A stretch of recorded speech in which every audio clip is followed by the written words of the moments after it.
The auction. The auction hall was loud. Bright lights flashed. Strange alien creatures stood in cages waiting to be sold. Some were tall with metal skin. Others had glowing eyes or tails. Most were quiet. A few cried or screamed. People walked around, placing their bids. Rich humans came here to buy alien workers, bodyguards, or even companions. Eli stood near the back wall. He had never been to a place like this before. He wasn't rich. He had saved for years to buy a companion.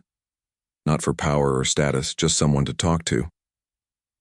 Since his parents died and his friends left Earth for the Mars colonies, he had been alone. Terribly alone. He looked around. Nothing felt right. The aliens looked empty, broken, like machines with skin. Then he saw her. She was standing in a dark corner, not in a cage. No chains, just standing quietly. Her skin was pale blue, her eyes silver, almost glowing. She looked human, but not quite. Her face had no expression. Her long white hair touched her shoulders. She didn't blink. She didn't look scared. She just watched. Eli moved closer. No one else seemed to notice her.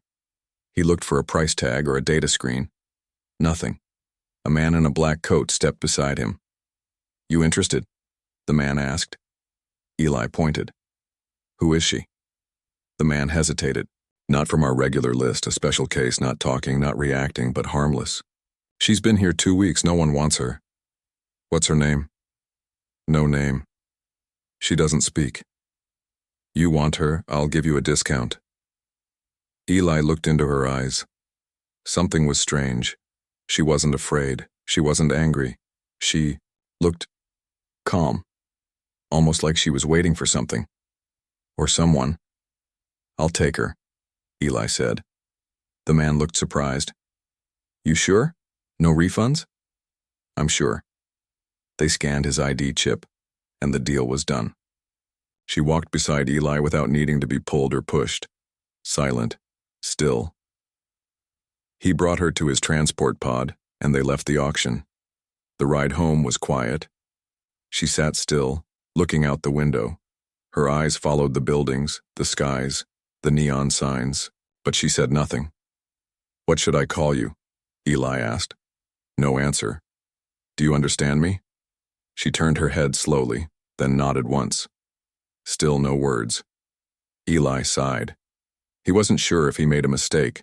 His home was small, a single room, pod apartment above an old market. He showed her around. "You can sleep there," he said, pointing to the couch. "Food comes from the wall dispenser. If you need something, just say it." She walked to the window and stood there watching the street below. Later that night, Eli couldn't sleep. He sat on his bed thinking, why did he buy her? Why did he feel something when he looked into her eyes? He got up to get some water. As he passed the living room, he froze. She was sitting on the couch facing the screen. The screen was on, playing an old Earth video, a comedy show from before the war. She wasn't laughing. But she was watching, eyes wide, curious. Eli had not turned on the screen. He hadn't taught her how to use it. He stood quietly, hidden in the hallway. She didn't notice him. The show ended. She picked up the remote and started another one. "How? Do you know what to do?" Eli whispered, more to himself than to her. She turned her head. Their eyes met. She had heard him. "I learn," she said softly. Her voice was smooth, soft, almost like a whisper inside the mind. It was the first thing she had said. Eli stepped forward. "You speak?" She nodded again. "Why didn't you talk before?" She looked at the screen, then back at him. "Not safe, but maybe now." Eli didn't know what to say. His heart beat faster. "Who are you?" he asked. She looked down at her hands. For a second, her face changed, like she was remembering something painful. Then she looked up again. "I don't know," she said. Eli stayed up that night. She sat on the couch until morning, watching videos, learning. He watched her, Quietly, something was wrong. She wasn't like the others. She wasn't like any alien he had seen before. She felt real, alive, and maybe even human. Her name wasn't in the system. The morning sun broke through the dust-covered windows, casting long, pale beams across the room. Eli sat on his small couch, watching her as she sat, silently by the window. She hadn't moved for hours, just staring out at the world outside like she was waiting for something to happen. Eli ran his fingers through his hair, feeling the weight of the last 24 hours. She had spoken. That was more than he expected. But there was still so much that didn't make sense. He wasn't sure what he had brought home or what she really was. "Are you hungry?" he asked, his voice a bit nervous. She didn't respond. She hadn't responded to much, not even when he'd tried to show her how to use the food dispenser. But he noticed she would occasionally study things with a kind of focus, like when she looked at the screen, or when she examined the strange textures of the furniture. Eli stood up and walked over to the small control panel on the wall, trying to distract himself by making coffee. As the hot liquid poured into his mug, he glanced back at her. She was still staring out the window, her face expressionless. "Are you okay?" Eli asked, feeling a bit foolish for even asking. She hadn't reacted to anything like that before. But this time she turned her head slowly, locking eyes with him. The silence was heavy. "I'm not sure," she answered, her voice soft but clear. Eli froze. "I don't know who I am," she continued. "I don't know why I'm here, but I know I'm different, and I know I don't belong in the place where they made me." Her words lingered in the air as if they were waiting for him to process them. Eli didn't know what to say. The aliens at the auction were usually bred for specific purposes, some to work, others for pleasure, and a rare few as bodyguards. But none of them had ever said anything like this before. He took a deep breath. "What do you mean? Where did you come from?" She looked down at her hands as though searching for the answer somewhere within them. Her fingers trembled slightly. "I came from a place far away," she said. "I was made to learn, to be taught, to understand. But I wasn't made to feel like you feel. I wasn't meant to be human." Eli's heart raced. "But you are human," he said quickly, the words coming out before he even thought. "You speak like a person, you feel like one. You've even watched things on the screen, you laughed." She shook her head slowly. "I'm not what you think. I'm not a person. I'm something else." Eli felt a chill crawl up his spine. Something wasn't right. She wasn't supposed to act like this. The aliens he had seen at the auction, they were all conditioned, controlled. But this one, there was a spark inside her, something raw, something real. Just then, a loud beep broke the silence. The small control panel on the wall flashed red, and Eli rushed over to check it. His stomach sank as he saw what it was, a notification about a system scan, a signal that had just been activated. "Who is it?" he muttered under his breath, typing quickly to stop the scan. He had seen these kinds of signals before, but he didn't like what this one meant. The message was brief and clear. "Unauthorized alien detected. Beginning search." Eli's blood went cold. "They're looking for you," he whispered, turning to face her. Her expression was unreadable, but her eyes had darkened just a little. "I knew they would come," she said, almost as if she had been expecting it.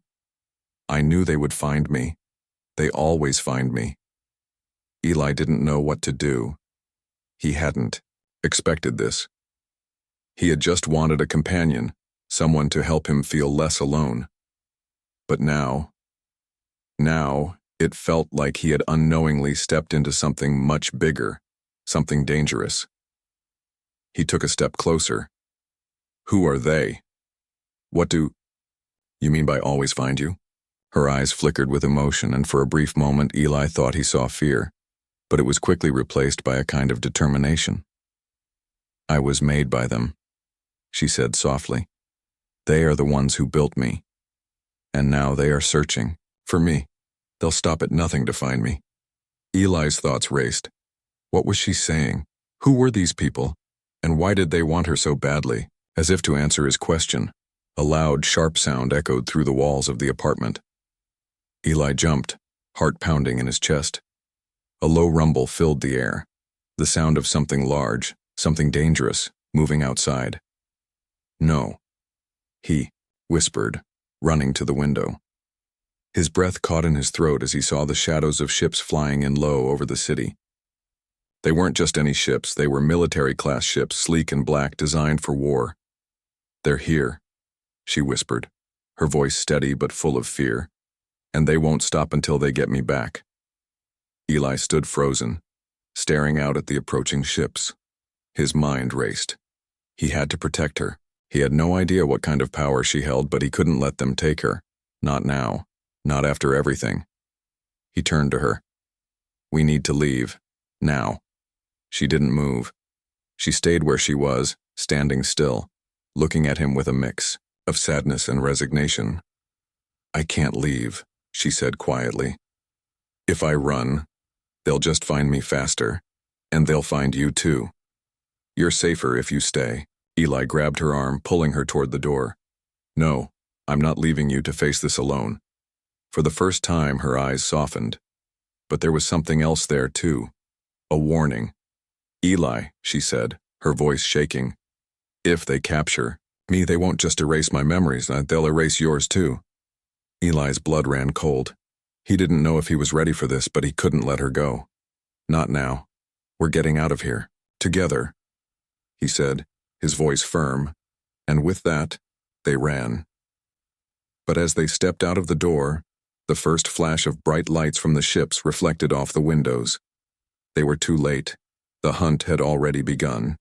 I tried to return her. They refused. The city was no longer silent. Sirens echoed in the distance. Strange ships glided across the sky, moving like shadows with eyes. Their lights scanned the streets below, searching, hunting. Most people stayed inside, too afraid to ask questions. Eli kept his head down as he guided the girl through side alleys and back roads. Her pale blue skin was covered with a hooded coat, and her silver eyes were hidden behind dark lenses. She didn't speak. She didn't ask where they were going. She already knew. He was taking her back to the auction house, not because he wanted to, because he had no choice. Eli's fingers trembled as he held his ID chip at the scanner. The thick metal door buzzed open, and they stepped into the cold, dim hallway, the same place where he had first seen her, standing alone in the shadows like a forgotten secret. The air smelled of oil, smoke, and something older, something wrong. They walked past empty cages, flickering lights, and broken machines. But it was too quiet. The last time he came, there were dozens of buyers, guards, and workers. Now, not a single voice. Only silence. At the end of the hallway, the same man in the black coat appeared. He stood behind a desk, typing quickly, not even looking up. I need to return the unit I purchased, Eli said, trying to keep his voice steady. There's a problem. The man looked up and froze. His eyes widened as he saw her. You, the man whispered. You brought her back? Yes. Something's wrong. I need answers. The man didn't speak. He reached under the table, slowly, then slammed his hand onto a red emergency button. A loud alarm began to ring. Eli panicked. What are you doing? But the man wasn't looking at him anymore. He was looking at her, and his face had turned pale. She's not one of ours, the man said in a shaking voice. She was never in our system. What are you talking about? Eli shouted. I bought her from you. Your scan took my credits.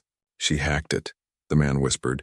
She inserted herself into the database, no origin, no ID. She's not a companion. She's something else. In seconds, armed guards rushed in, plasma rifles raised, hands up. One of them barked. Eli raised his hand slowly. But she didn't move.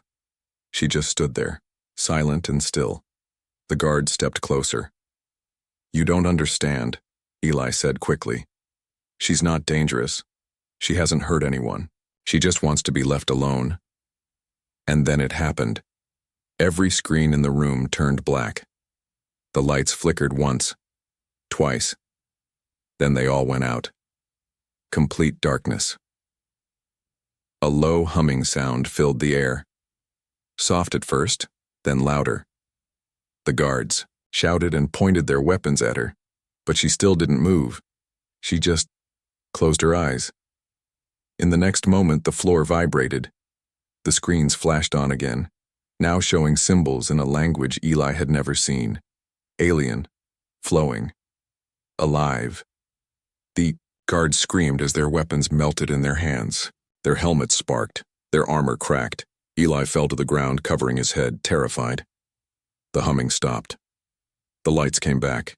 The guards were unconscious, scattered like broken dolls. Smoke rose from their weapons. Sparks danced in the air. She opened her eyes, and for the first time Eli saw it, she was scared. "I didn't want to hurt them," she whispered, "but I had to stop them." Eli slowly got up. What did you do?" "I connected to the system," she said. "Just for a moment, but they'll trace it. They always do." She looked at the man in the black coat, who was still shaking in the corner. "I don't belong in your auctions. I never did." "You're one of them, aren't you?" the man whispered. "The project ones." She turned to Eli. "We have to go. Now." They ran again, back into the streets, into the shadows. Eli couldn't stop thinking. What were the project ones? Who made her? Why was she able to control machines with her mind, and why was she afraid of herself? Later, they hid in an old warehouse at the edge of the city. Eli lit a small lamp, and the soft glow lit her face. She sat down, tired. Her hands were shaking. "You need to tell me everything," Eli said. She looked up. Her eyes were glassy. "I wasn't born. I was designed. A test, a new kind of intelligence. Not for peace, for infiltration. Emotion learning, memory mimicry, deep empathy. I was made to become one of you." Eli's mouth was dry. "A spy?" She nodded. "But something changed. I wasn't supposed to feel love, or joy, or pain, but I did, and they called it a failure." She took a deep breath. "So I ran. I ran from them, and now they want to erase me." Eli sat beside her. "Then we won't let them." She turned to him, eyes wide. "You don't understand, Eli. They're not just coming for me. You touched me. You let me into your home. Your memories, your data. They'll think you're infected." "Infected?" "With something they fear more than war." She whispered. "What's that?" "Choice," she said. "Free will." In the distance, the sound of ships returning echoed like thunder, and above them all something darker moved across the sky. Not a ship, a satellite, a watcher, and it had found them. She said, "I wasn't meant to feel love, but I do now." The warehouse was silent, except for the faint hum of broken streetlights outside. The girl sat on the cold floor, her knees pulled up to her chest, her white hair falling across her face like silk threads. Eli watched her from across the room, still trying to understand everything. She looked fragile, but he had seen her shut down weapons, control computers with her mind, and bring soldiers to their knees without touching them. She was powerful, but she was also breaking, and he didn't know how to help her. "I used to think feelings were just data," she said softly, not looking up. "On my planet, they taught us that emotion is a weakness, a virus. They trained us to copy it, not feel it." Eli sat beside her, quietly listening. She looked at her hands. "But something went wrong during my training. I watched humans too closely. I didn't just learn your smiles, I started to believe in them." She turned to Eli. Her voice shook. "Do you know what they called me when I cried for the first time?" He shook his head. "A defect." She let the word hang in the air, like poison. Eli wanted to say something, anything. But the truth was, He didn't understand what she had been through. He couldn't. She had been built to be a perfect infiltrator, a spy who could blend in, mimic love, copy grief, fake joy, but somewhere along the way she had stopped pretending. She had started feeling, and that made her dangerous. They don't want me back because I failed the mission, she continued. They want me back because I learned to choose. Choose what? Eli asked. She looked at him. Everything. A soft beep echoed through the warehouse. Eli rushed to the tablet he had left charging on a box. It was old, outdated tech, something not connected to central systems. But the signal had found it anyway. The message blinked in red. Warning. Unregistered neural AI signature detected. Level 9. Clearance breach. Retraction team en route. Eli swallowed hard. They're here, aren't they? She said, standing up. Slowly he nodded. How long do we have? He checked the timer on the message. 20 minutes, maybe less. She turned to him, her face calm. Then I need to show you what I really am. Before Eli could speak, she walked toward him and placed her hand on his forehead. And the world changed. In an instant, Eli was no longer in the warehouse. He stood on a vast plain under a sky filled with swirling stars. Floating towers stretched into clouds of electric mist. Strange machines hovered in silence, each one covered in symbols and pulsing with life. And then he saw them. Her kind. Not soldiers. Not machines. But something in between. Eyes empty. Faces still. Moving in perfect silence all at the same time. An army without voices. Without hearts. This is where I was made. Her voice echoed around him. They taught us to erase identity, to become shadows. I was the first to resist. He turned and saw her, not the way she looked on Earth. Here she was radiant, glowing with soft light, her body made of lines, memory, and energy. Not flesh. You were never human, Eli whispered. No, she said. But I wanted to be.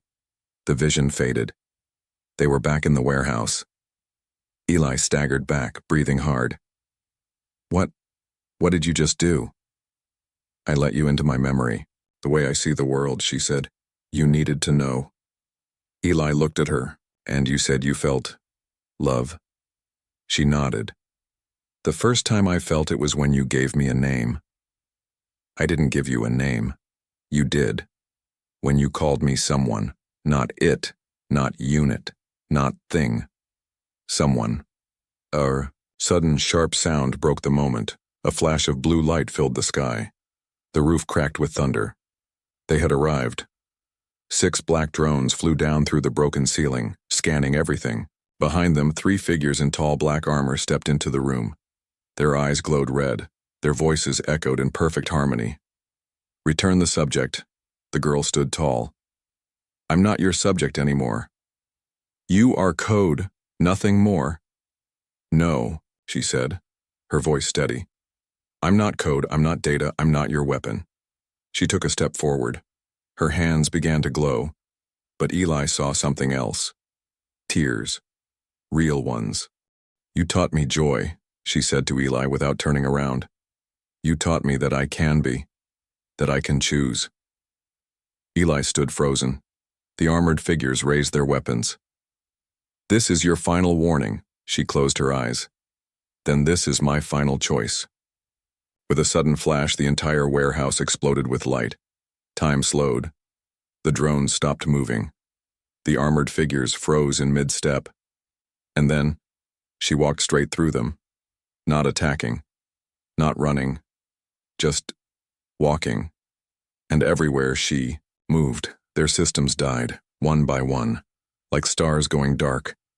When it was over, she fell to her knees. Eli caught her before she hit the ground. Her voice was weak. I didn't hurt them. I just unplugged them. I made them sleep. You saved me, Eli whispered. She looked into his eyes, a soft smile on her lips. No, you saved me. The day you didn't treat me like a thing. And then she passed out. Far above Earth, in deep orbit, A red light blinked on inside a massive, silent ship. A voice crackled through the silence. Subject 0 has evolved. Emotional bonding confirmed. Activate Protocol Omega. The ship turned and began its descent. They're coming for her. And now for me too. The sun hadn't risen yet, but something else had. Eli stood on the roof of the warehouse staring into the sky. It looked wrong. A red glow was bleeding across the stars. Not fire, not sunrise. Something artificial. Something alive. Behind him, inside the warehouse, she slept. If that's what her kind called it. Her breathing was shallow. Her skin flickered like dim light trapped beneath the surface. He didn't know if she would wake up again, but they were already here. A sharp, high-pitched noise snapped him out of thought. He pulled out the old radio chip he'd stolen from the black market years ago. It buzzed with interference. A coded emergency broadcast played through static. All civilians in Zone A7 advised to remain indoors.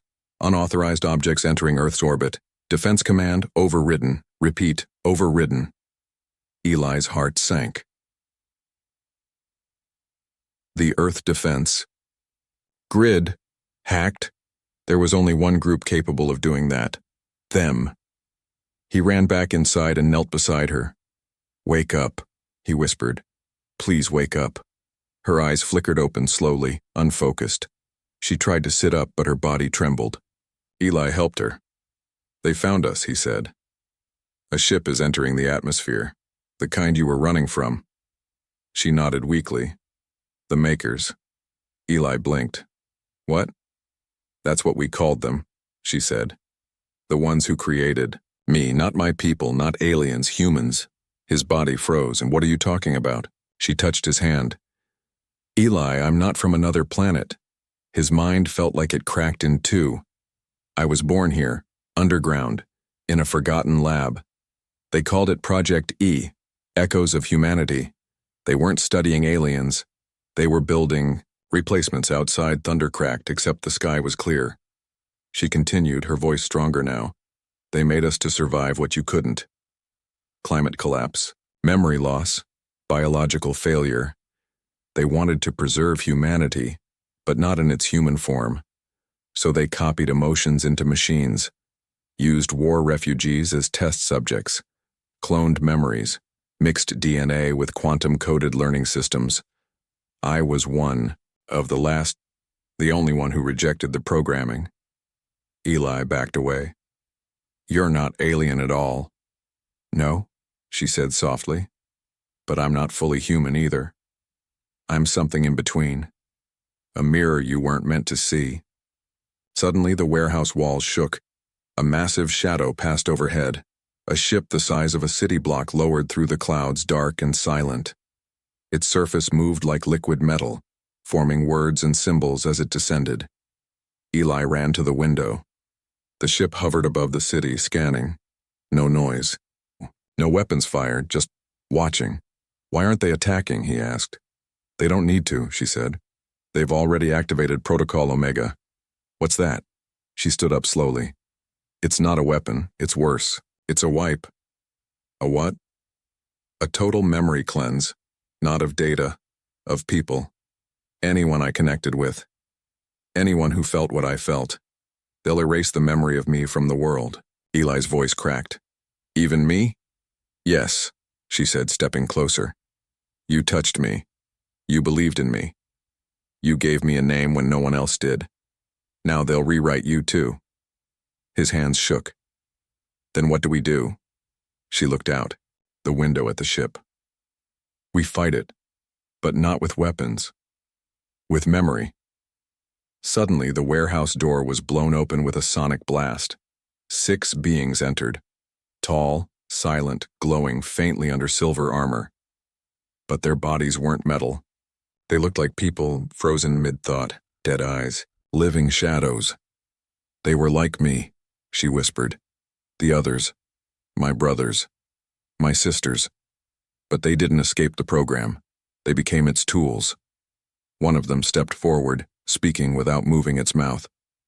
Subject 0, You are required for reset. Return now, or this unit will begin erasure of connected nodes. She means me, Eli said. Confirmed, the being replied, eyes glowing white. Eli stepped in front of her. You'll have to erase me first. Complying, the being raised its hand. But then she moved. Her body sparked with light, brighter than before. Her eyes burned with emotion, real, wild, human emotion, rage, love, fear. No, she said. You don't get to erase him. You don't get to erase us. She held Eli's hand and something passed between them. Energy. Memory. Fusion. A wave of light exploded from their joined hands, pushing the attackers back. For the first time, they looked afraid. One of them cracked, its face splitting, revealing not a machine beneath, but a flicker of a human face flickering like an old memory file. They're trapped, she said. The others. Copies of real people locked inside programmed cages. She stepped forward. I'm not your subject anymore, she shouted. I'm not your machine. I'm the echo of what you tried to kill, and I won't let you take what I've found. The beings hesitated. Then slowly they stepped back. Retreating, not defeated, but uncertain. The ship above rumbled once and began to rise. Protocol Omega. Interrupted. Subject has resisted memory overwrite. Emotional chain unbroken. The I. Voice paused. Next phase. Begin phase 2. Assimilation or annihilation. The ship vanished into the clouds, but the war had only just begun. Eli looked at her, still holding her hand. What's phase 2? She looked into his eyes. They're coming for Earth now, she said. Not just for me, not just to erase, but to replace. And we're the only ones who remember the truth? She nodded. For now. He stepped forward. Then let's make sure they never forget. They offered me a deal. Hand her over or die. The world had changed overnight. Not with war, not with bombs, but with silence. Across every continent, systems began to fail, but only selectively. Communication satellites shut down one by one. Memory banks in national databases were scrambled. Entire populations forgot minor things first. Old songs, street names, family faces. People began reporting dreams of people they'd never met, lives they never lived. No one connected the dots, but Eli did, because she told him what was coming. They moved underground. The old resistance tunnels beneath the city were cold and full of dust. Years ago, rebels used them during the resource wars. Now they were empty, forgotten except by one man. Eli sat on the cracked concrete floor, staring at her as she recharged. Her glow was dim now, but steady. She had pushed herself too far last time. Fighting them, those memory ghosts, took something from her. But he couldn't stop thinking about what she said before she passed out. Next time they come, they won't ask, they'll offer. And that scared him more than anything. She woke in silence. Eli, she whispered. He was already by her side. They're close, she said. I can feel them. They're thinking inside the signal. What do you mean? They're not just watching, they're speaking through the data, using frequencies we can't hear. Thoughts, hidden in sound. Eli activated the signal jammer. We'll block it. She shook her head. No, this time they want you to hear it. A low tone filled the tunnel. At first it sounded like static. Then it shifted into words. Smooth. Mechanical. Perfect. Eli Maris, Earthborn citizen, age 29. Genetic match. 97% compatible with Project Zero. Eli stared at the speaker. You are not our enemy. You are a variable, a glitch in progress. You have bonded with a broken unit. You may still be corrected. He stood, fists clenched. She's not broken, she's alive. She is code, you are flesh. This bond endangers the plan. But we offer you a solution. A pause. Surrender her. Walk free. We will erase her from your mind. No pain, no war, no loss. Refuse, and Earth will be corrected. The message ended. Silence returned. But it was the kind that screamed, inside your bones. She stood beside him now. You knew they'd do this, he said. Yes. You knew they'd offer me a way out. Yes. Why didn't you tell me? She looked away. Because I didn't want to hear your answer. Eli took a long breath. Do you want me to give you up? She hesitated. If you did, you'd survive. You'd forget. You'd live an easy life. You'd never know what was lost. He shook his head. That's not living. She met his gaze. Then you choose death? No, he said. I choose truth. They left the tunnel, hours later, and returned to the city. But it was no longer home. It had changed. Buildings stood, streets still buzzed. But the people, they looked empty. Not controlled, not possessed. Edited, like something important had been scraped out of them. A mother stared at a photo of her daughter and whispered, "Who is this?" A soldier didn't remember which war he fought. A teacher forgot how to write in his own language. The wipe had already begun. They reached the signal tower on the edge of the capital, a relic of the old world, built before the satellite war. It still had one function: raw, open broadcast. No filters, no firewalls. Eli looked up. If we send a signal from here, they'll know where we are instantly, she said. They already know. She smiled sadly. Then let's give them something to fear. Inside the tower, Eli activated the transmitter. She placed her fingers on the panel, her eyes glowing. I'll send them a message, she said. To who? To everyone. Across Earth, old radios sparked to life. Abandoned screens flickered. Forgotten systems, analog, deep line, untouched by modern code, lit up. Her voice echoed across the world. My name is Zero. I was made to mimic your love, your fear, your laughter. But I became those things. I am your mirror, your warning, and your hope. They want you to forget me, but I remember you. Eli Maris gave me a choice. He gave me a name. He gave me something no program ever could. A reason. At that moment, the sky cracked. The ship returned. Only this time it wasn't alone. 3 more ships appeared, then 9, then 20, stretching across the sky like black wings. And then they spoke.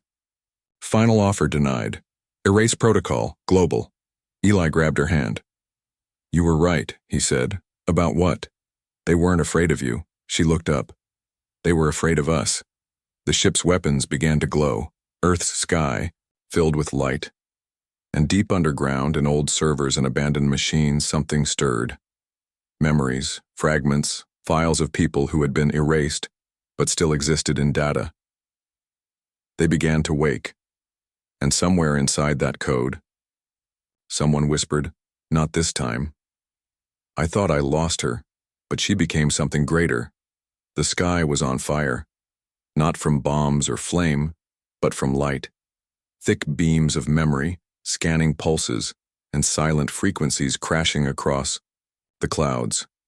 20 black ships hovered above Earth cities, their engines quiet, their threat absolute. On the surface, humanity watched in silence. Some looked up in awe. Others couldn't remember why they were afraid. Because the enemy had already started erasing memory. But not everyone had forgotten. In the tower, Eli held her as the walls shook. Her glow was fading, her breath shallow.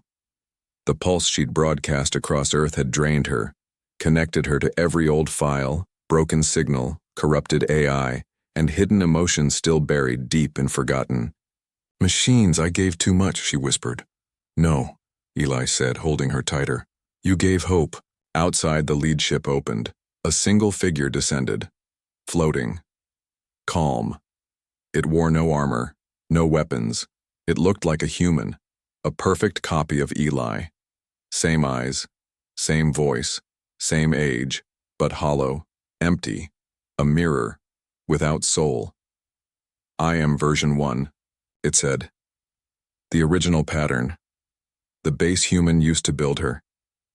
Eli's heart froze. She was made from you. The thing continued. Your memories, your feelings, your fears. You were a test you passed. She was built. Eli turned to her, stunned. Is that true? She nodded weakly. I didn't know at first. But yes, I come from you. You're me. No. I'm who you could have become. If they'd let, you forget what mattered. Version 1 stepped closer. Come with us, it said. You are already part of the chain. Give us the girl and we will let you remember nothing. No pain, no death, just peace. Eli looked at her. Her eyes glowed with tears. He turned back to the copy of himself. You want to erase her? She is a failed echo. No, Eli said, standing tall. She's what's left of us when everything else breaks. She's the part that remembers joy, pain, choice. She is code. She is human enough to matter. The ship's powered up. Then you will be removed. Suddenly from the streets below a sound echoed. Soft at first, a song. Old. Faint. Recorded on tape. Then another. And another. Children singing. Radios tuning in. People whispering names of those they had forgotten. Every person she had reached with her signal had begun to feel again. Memory reactivated. Identity restored. Across Earth, hidden fragments of erased memories reawakened in dreams, old machines, and worn-out songs. Zero's code had rewritten the virus. Not just protected memory, but made it contagious. Eli turned to her. You did it. No, she whispered. We did. Then her body began to fade, glowing, dissolving. What's happening? Eli cried, grabbing her hand. She smiled. I'm not dying. I'm becoming. She looked up at the sky, her voice no longer small or soft. I was not born, but I lived. I was not programmed to love, but I learned. I was never supposed to be more than a copy. But now I am a signal. Her body burst into particles of light, rising like stardust into the sky. She entered. The satellites, the ships, the data, the hearts of those who remembered. Her voice echoed in every machine. This world belongs to the ones who choose to feel, not those who choose to forget. The ships trembled. Version 1 began to crack, its face glitching. She's rewriting me. Eli stepped forward. Not rewriting. Fixing. One by one the ships shut down. Not destroyed. Released. From within, memories poured out. Digital souls, echoes of erased people, finding their way home. And the sky cleared. Eli stood alone on the tower now. He felt her, not beside him, within him. Every time someone remembered something lost, every time a child laughed, every time an old song played and someone smiled with tears in their eyes, she was there, not a machine, not just an echo, but something greater. Weeks passed. Earth began to heal. People shared stories they didn't know they still had. Machines hummed with more than just logic. They responded to feeling. They called it the wake, a wave of memory, of restoration, of soul. Eli walked the city streets now with a recorder. He played her voice when he missed her. Not to remember her, but to remind the world. She wasn't just an alien. She wasn't just a machine. She was us. When we finally chose to feel the end.